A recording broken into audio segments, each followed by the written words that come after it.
Welcome to Fully Booked, the bookish podcast where I'll chat about all things book and reading related. Whether you're new or a pro reader, there's something for everyone to learn. I'm here to help you on your reading journey and find that next great read that will keep you fully booked.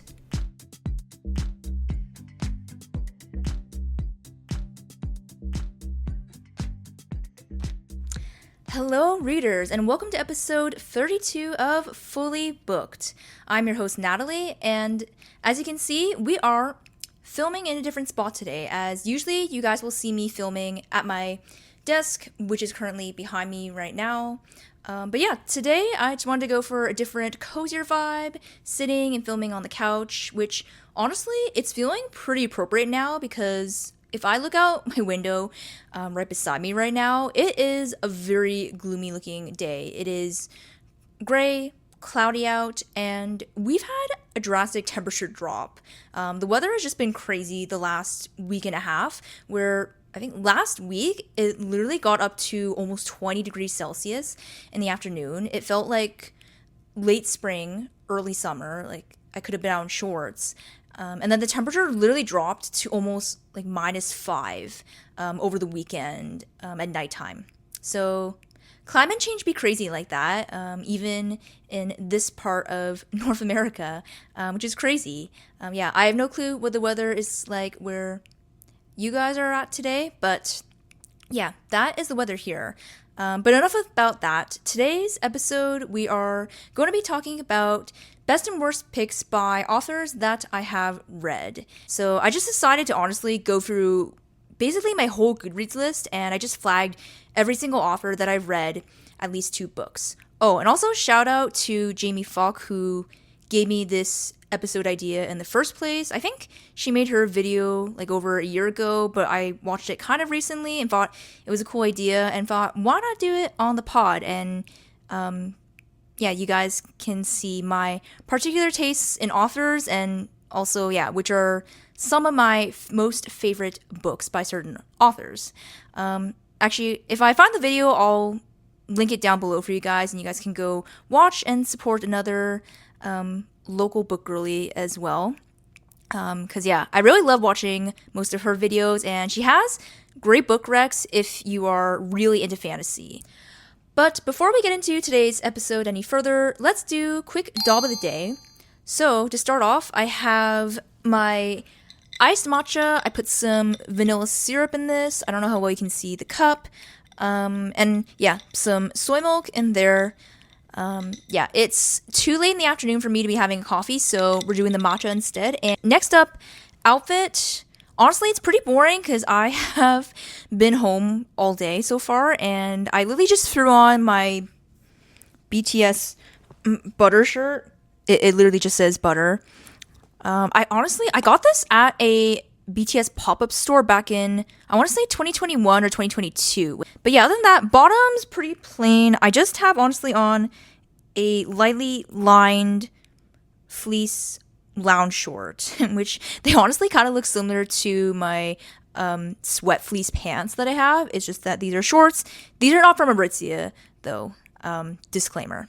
And book of the day, this is actually quite a surprise, guys. I am actually in the middle of only one book right now. And I don't really count it almost because it's a book that I'm kind of reading very slowly. Like, I'm only reading one chapter maybe like every other day. But yeah, the only book I'm technically in the middle of right now is 10 Words to Live By Jen Wilkin. It is a Christian nonfiction book that I picked up, and it's basically on the 10 commandments that are in the book of Exodus in the Old Testament of the Bible, and how we can actually live out the 10 commandments in our everyday lives as modern Christians.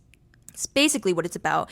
Okay, with that out of the way, let's actually get into all the books I've read by each author. Actually, I guess 2 more disclaimers before I get into it, though, is that obviously I am going to list out every single book that I've read by each author, but in terms of picking between best and worst, I'm only going to count full-length novels in the running, and any short stories or novellas that I've read by that author, I'm just not going to count towards that.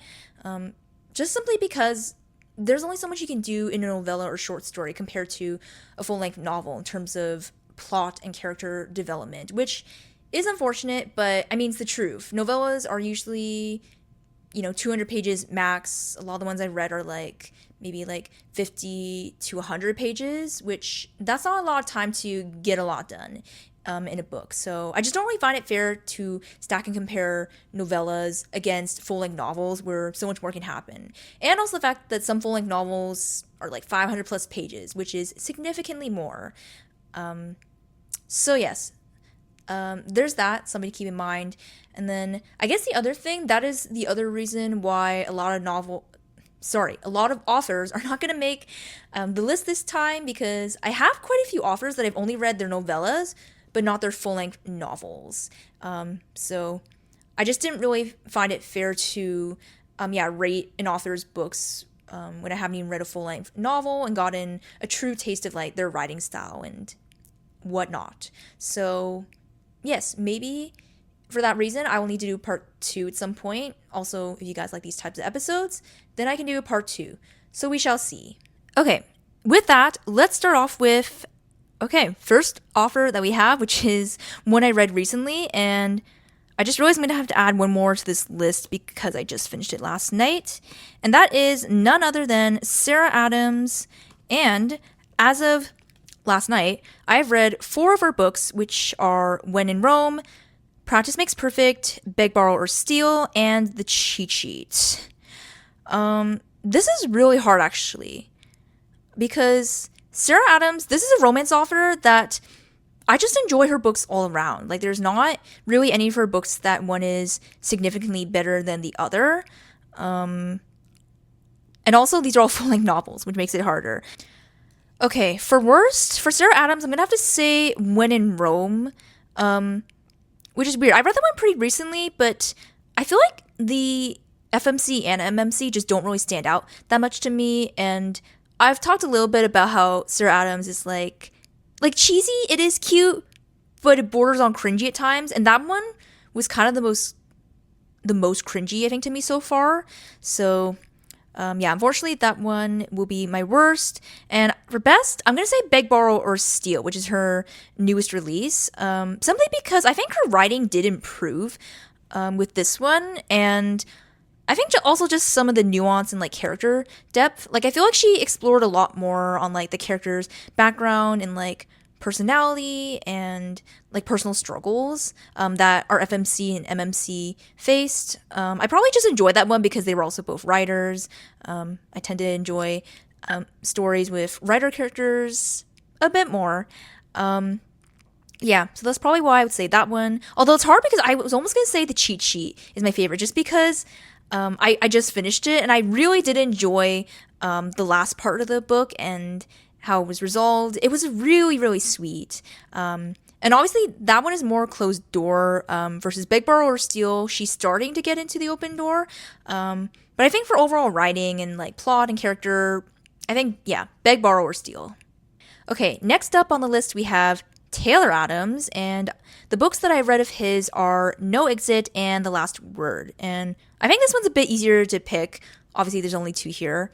But for this one, I'm going to say The Last Word is his best book that I've read, and worst is No Exit. Just because, from what I remember, No Exit didn't have as much of a plot twist. It was more action-packed, and certain points in the plot where you're wondering what's going to happen, like kind of jump scares, I guess, to an extent, versus The Last Word did have a bit of a plot twist near the end of the book, which I didn't quite predict. I think maybe I had an inkling for The Last Word, but it threw me a little bit still how The Last Word ended, especially right near the end of the book is, I think, when the twist came out. In terms of plot twist, thriller vibes, those are my ratings. Now, this next one's going to be a little bit hard. Maybe you guys might already know if you are keeping up with my reading wrap-ups, but this next author is Fredrik Backman, and the books I've read by him are The Deal of a Lifetime, The Answer is No, Beartown, and My Friends. And it's hard because even between Beartown and My Friends, because the other 2 are short stories, I rated those both 5 stars. You guys already know how much I have talked about him. He is definitely going to be a new favorite author of 2025. But I think by a landslide, I would say just because of different plot elements between the two books. I would say My Friends is my top favorite and is the best, and Beartown's the worst. But again, there is probably such a marginal difference because like plot, writing style, character development, I loved both of these books. But I think the use of art within the story of My Friends was just a lot more interesting to me compared to the hockey setting in Hockey Town in Beartown. If you guys haven't noticed, I'm not into sports. I'm really not into hockey. It's honestly a miracle if, like, maybe I've watched basketball occasionally. That's pretty much all I ever watch. I don't watch anything else. Hockey is too gruesome for my taste. Not to say that Beartown was super boring because it centered quite a bit on hockey, but it probably was not as interesting to me versus someone who is really into hockey or, played hockey growing up or whatnot. And obviously, I'm a very creative person. I did do a little bit of visual art at the beginning of high school. That was the art class that I chose to take when we had a choice back then. So yeah, art has always just been a lot more interesting to me, which is why, My Friends comes out on top. Okay, next up, this one's pretty fun. We have Jennifer Lynn Barnes. Now, so far, I've read the whole entire Inheritance Games original trilogy. TBD on when I'm going to read The Brothers Hawthorne. But yeah, this one is a little tricky. It's another one where I feel like I equally enjoyed all three books in this trilogy series. But if I have to pick, I will say Hawthorne Legacy is the best and Inheritance Games is the worst. I guess simply because usually the first book in a series is a lot more world building, introduction to the characters, especially this one, the Hawthorne family. We have this whole different cast of characters living in this house, related to this elusive Tobias Hawthorne, and we're finding out a lot about them and what they are about, the types of what types of businesses and stuff that they're involved in, and I guess, how they got rich in the first place, all of that. So while it was very fun, it was still a bit more introduction. Versus the Hawthorne Legacy, we find out a lot more family secrets, and I guess that was just a lot more intriguing to us as the reader. Alright, you guys, this next one, Suzanne Collins.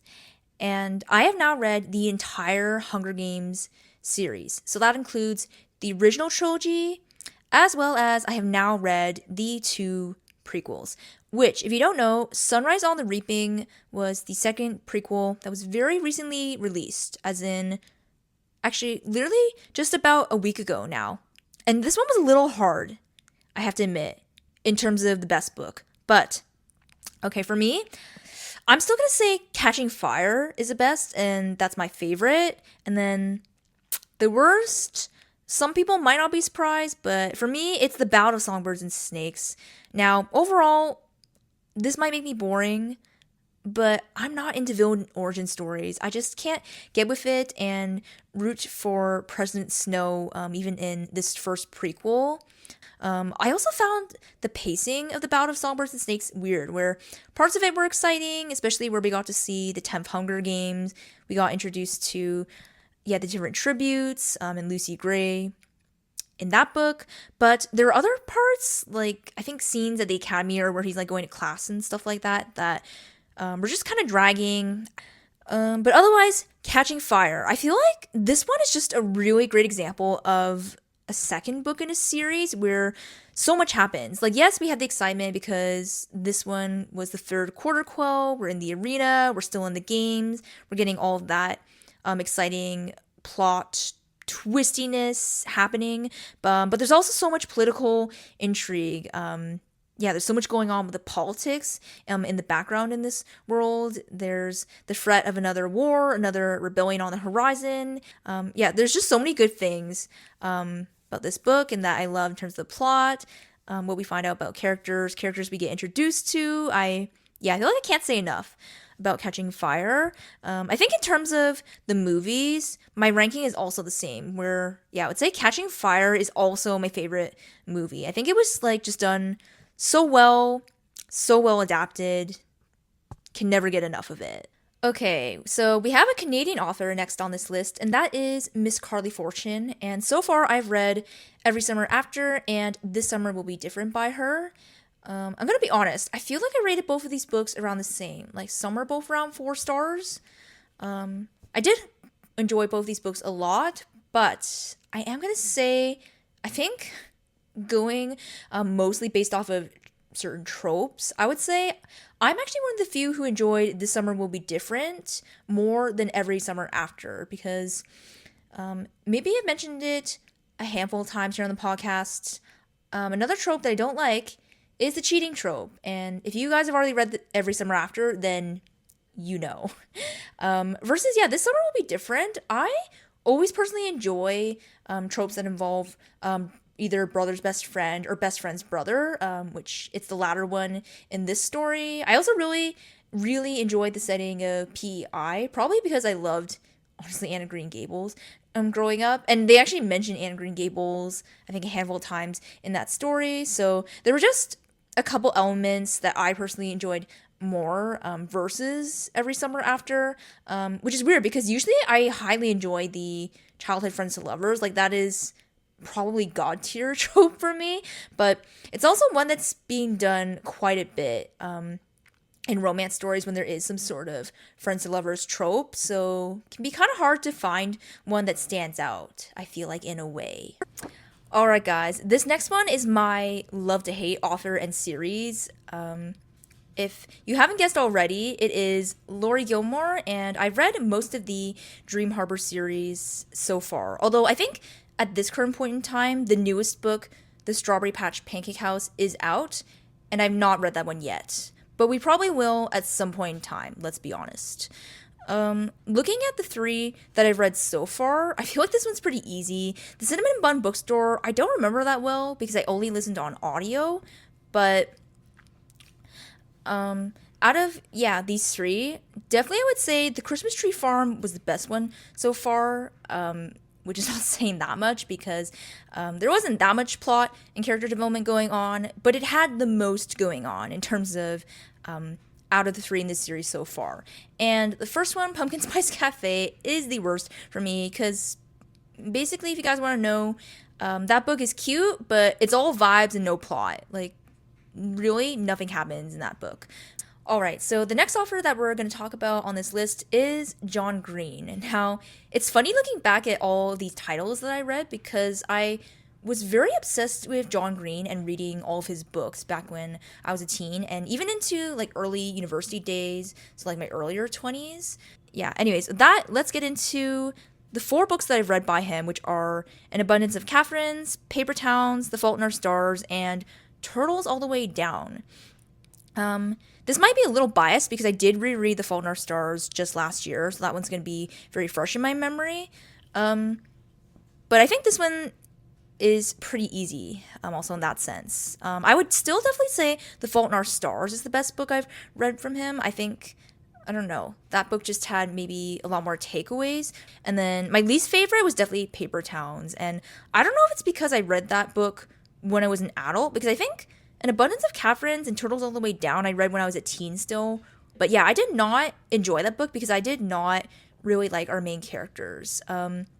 The MMC was okay in that one. The FMC, Margot in Paper Towns, was kind of unbearable. She was honestly incredibly selfish and self-centered, you know, typical teen just doing whatever she wanted. But yeah, just the way that storyline went and everything, I didn't really like that one. But yeah, Fault in Our Stars, so many great quotes. Obviously, I think any book that has to do with chronically ill, dying teens is a little more impactful because they're actually going through something that's very, you know, real life. Obviously, anyone can go through like chronic terminal illness and how to deal with that and grief and loss at such a young age. So Yeah, that's why that one I would still say is his best. And not gonna lie, I can't help it. I really do love the movie adaptation that they made for The Fault in Our Stars as well.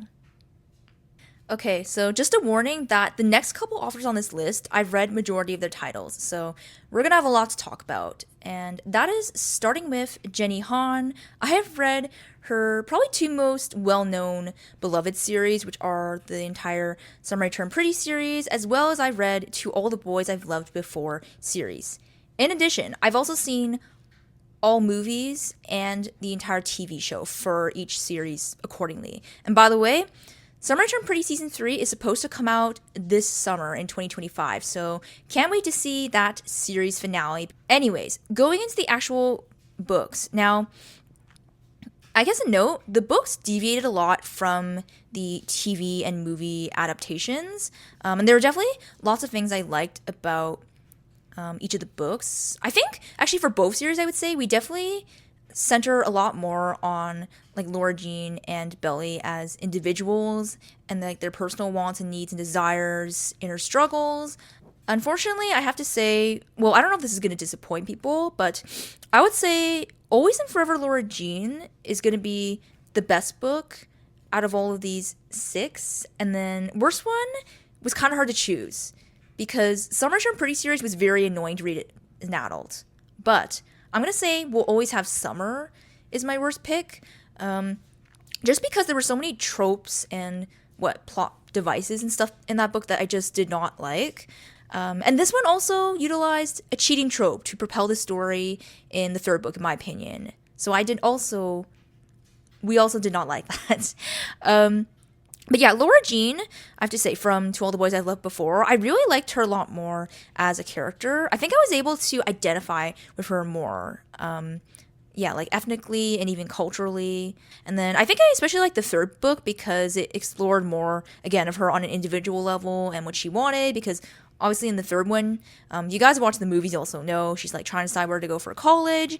And yeah, I think getting to see her having to make those decisions for herself and not based on what someone else was doing and whatnot. Okay, this next author, I'm assuming people are going to be really excited to hear my thoughts on. She's obviously well known in the romance book space, and that is Emily Henry. And I have read her entire suite of well-known adult romances. So that includes Beach Read, People We Meet on Vacation, Book Lovers, Happy Place, and Funny Story. And I think people are going to be a little surprised to hear which ones I pick for this one, because let's be honest, I think each Emily Henry book has its own charms and different appeal. I don't know if it's just like the emotional part of me, but I always tend to resonate and rate stories higher that are on the sadder side. So for this one, I'm going to say Happy Place is my favorite book. So best pick, and worst pick is going to be Funny Story. Now, I will put a disclaimer that Beach Read, People We Meet on Vacation, and Book Lovers, I read all of those a long time ago, like back in 2020 to 2021, I want to say. Yeah, Happy Place just stuck out to me because I like second chance romances where, the characters were together before they have history, and then going back and finding out why they broke up. I usually tend to like those stories and them trying to make it work again. So that, and Funny Story. Now, this book's not bad at all. I think I actually rated it pretty highly still. I gave it like 4 stars when I read it last year. But for Funny Story, I think I just really didn't like the couple as much. Like, as in, I wasn't rooting for their romance as much as some of the other Emily Henry books that I've read. And yeah, that one, I just didn't really see them being together. I didn't really see them necessarily working out long term. So yeah, that's why, unfortunately, Funny Story just goes to the bottom of my list. But who knows? Maybe my ratings will change if I do some rereads. Okay, this next author is another well-known author, probably highly talked about on Book Talk for a period of time at least, and that is Miss Colleen Hoover. And I've actually surprisingly read 5 of her books so far, which are Ugly Love, November 9th, It Ends With Us, Verity, and Heartbones. And this one's interesting because last year I probably would have given a very different answer for the best book. And now my answer, having read so many other books on some similar related topics, let's just say, my ratings definitely changed. So currently, I'm going to say my favorite book of hers is Verity. So the top pick, and then worst pick is definitely Ugly Love. And I think, the guy Miles in it was pretty, like, unavailable and toxic in a lot of ways. But I think it's pretty popular that Ugly Love is just not that well liked among all of her titles. I think likewise, Verity is a very popular one because it's the most different and unique out of all her books, because that one is more psychological thriller compared to being the rest of her books being more romance. I feel like the plot twist was pretty good in that one, at least when I read it at the time. The ending was kind of ambiguous, and like with that letter she writes near the end of the book. I don't remember the specifics of how that book ended and how some of the things with like the main characters were resolved. But yeah, I vaguely remember the twist, and like, yeah, she got me in that one, I will say. Okay, guys, funny story. I did not realize my camera was on time lapse, so I had about 3 or 4 clips that I tried to film earlier that don't have any audio that is usable in them. So we're going to try take 2 with these next couple authors, starting with Abby Jimenez.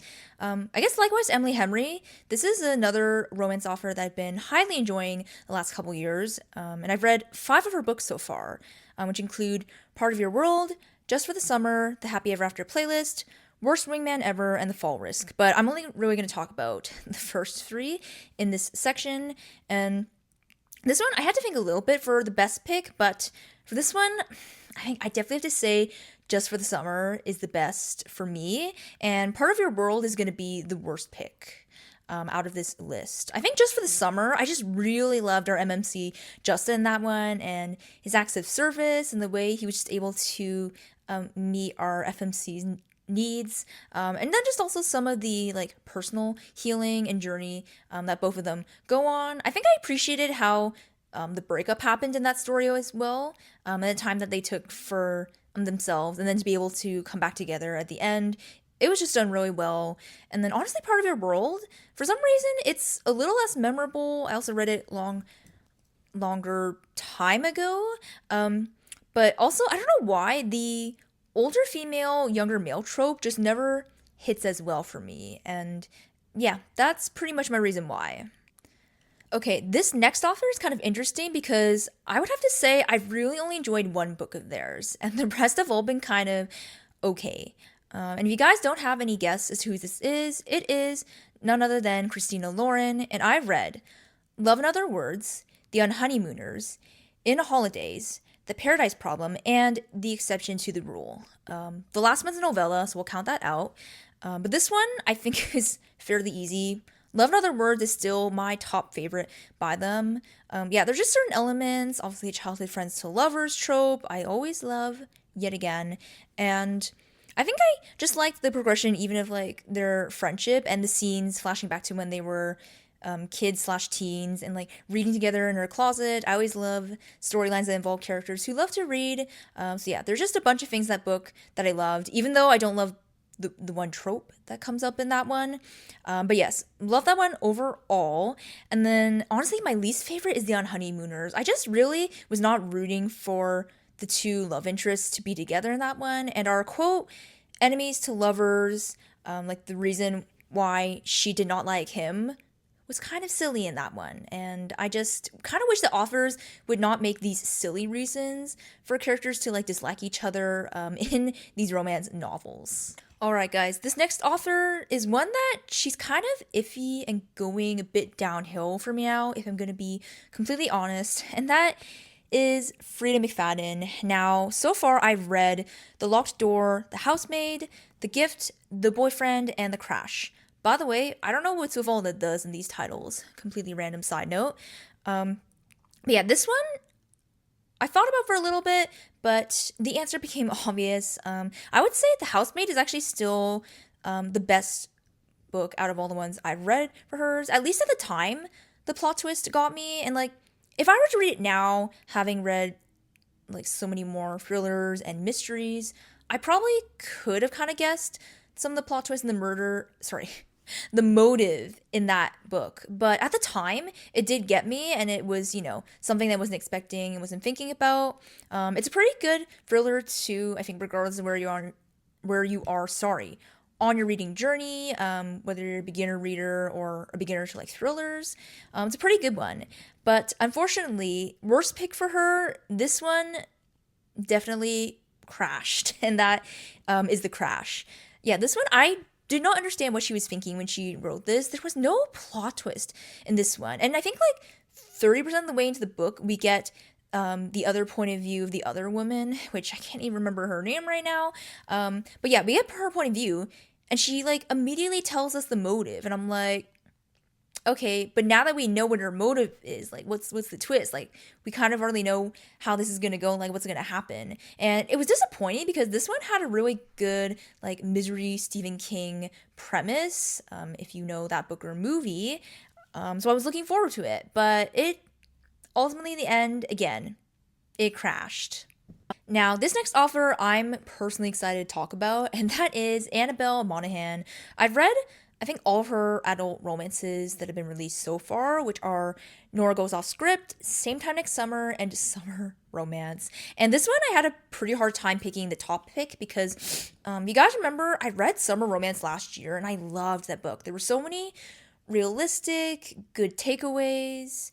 But with that, though, I am still going to say that Same Time Next Summer is my favorite. You guys know I eat up the childhood friends to lovers trope, and I think the reason I enjoy this one a bit more than some of the other books I've read with that trope is that the reason for their breakup and drifting apart was actually not stupid in that book. It actually kind of made sense, was realistic, and I think it was understandable from both characters' perspectives in terms of how they responded and behaved after the breakup and because of the situation that came up in that story.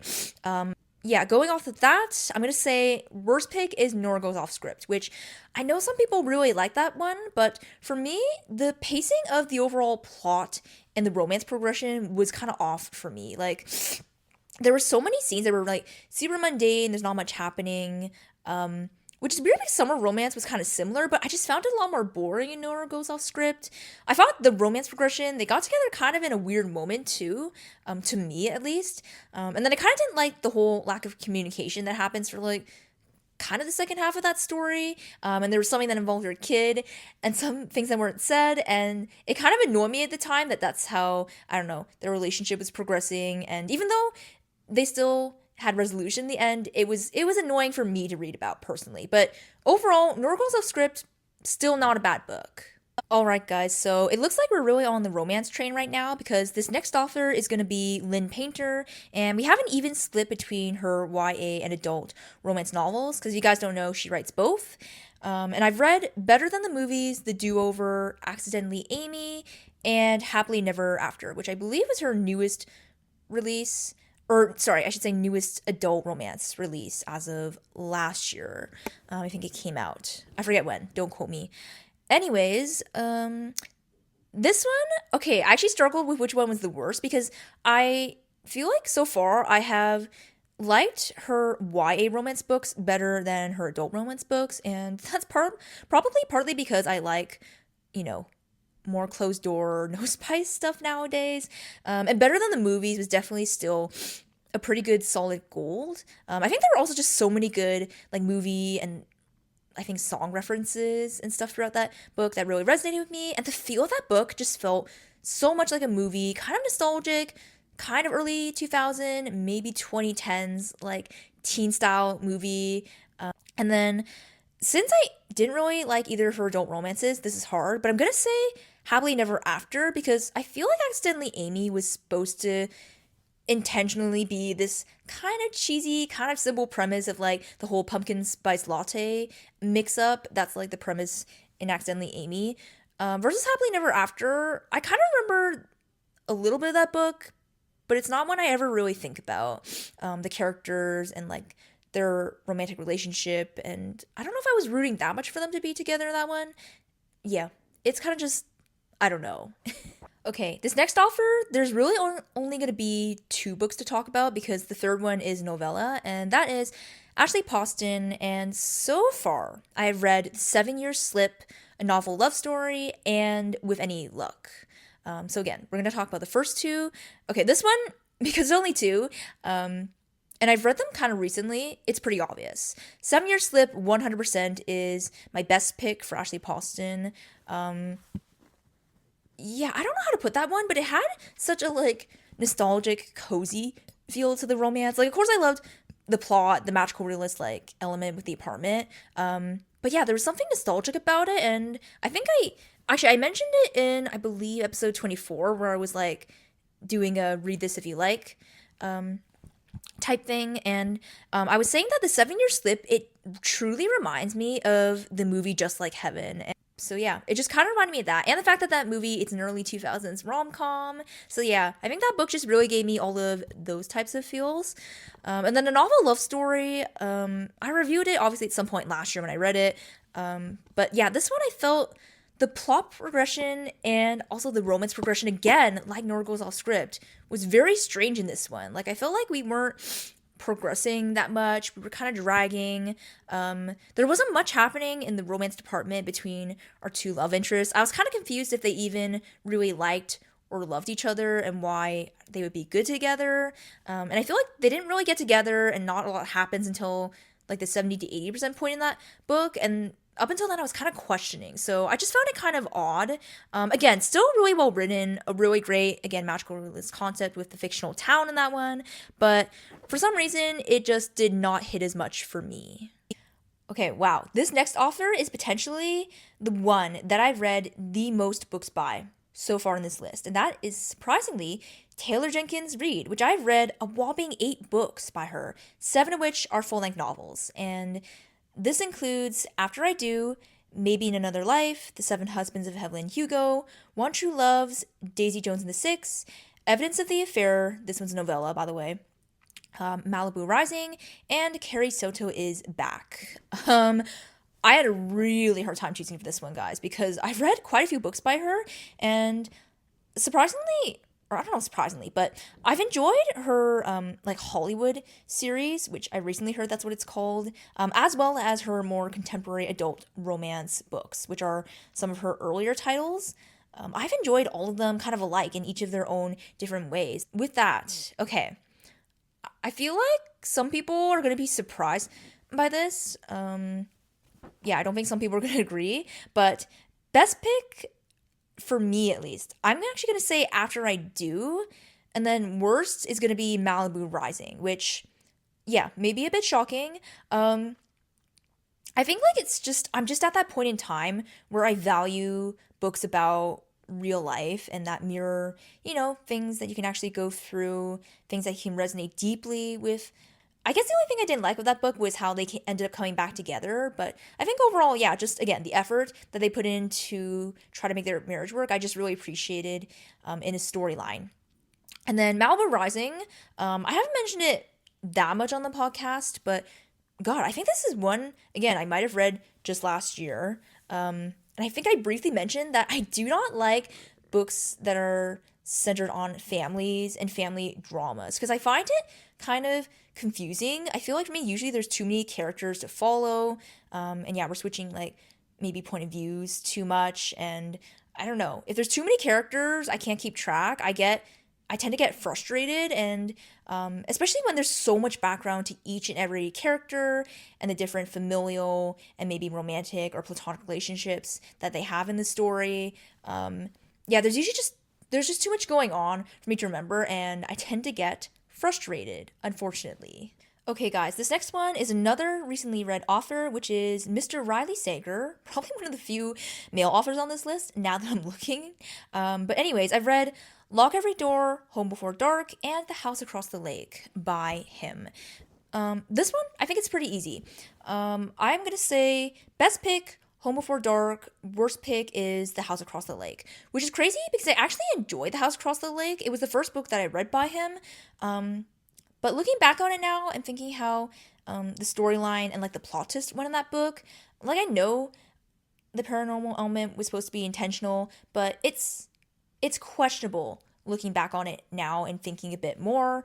Versus Home Before Dark, the paranormal in that one, I feel like was just incorporated and done a bit better in that storyline. I think I also liked the like dual timeline, like how the past was told through the book that the father writes in that one versus the first person POV that we get with our FMC Maggie. Yeah, just the back and forth in that one. It worked very well for that storyline. I don't know. He did a really good job. And with that is it for this episode of Best and Worst Picks by each author that I've read. I have to say, I definitely ended up skipping a few authors because there's just so many that I've only read 2 books by, and I feel like that just wasn't interesting enough for this episode. But for the authors that I did talk about, I hope you guys enjoyed hearing about, some of these books in general and my different picks for each one. And I definitely love to hear in the comments, or you can DM me via socials if you're listening on audio. Which of these authors are your favorite? Which of these books are your favorite or worst, for that matter? Or if there are also books that I haven't read by some of these authors on this list, then please let me know as well, and maybe you can convince me to read more by some of these authors if I'm not already convinced. In general, I always love to hear what you guys are thinking, what you are reading, and it definitely always inspires me more on my reading journey. Probably would also help me to, show and talk about more content and different types of books that you guys actually want to hear about. So yes, definitely leave me comments, drop me a DM, and I guess before I go, I'll just say the usual, actually rate, leave a review, and subscribe if you haven't already to the YouTube channel. We got a whole slew of videos coming your way for the month of April. Hopefully they will all be out on time, so you guys can keep up to date with all of the content, and specifically video content that I'm putting out. So yes, definitely don't forget to go and do all that. But I guess with all that being said, as always, I hope you all have a wonderful day, and I will see you back here for episode 33.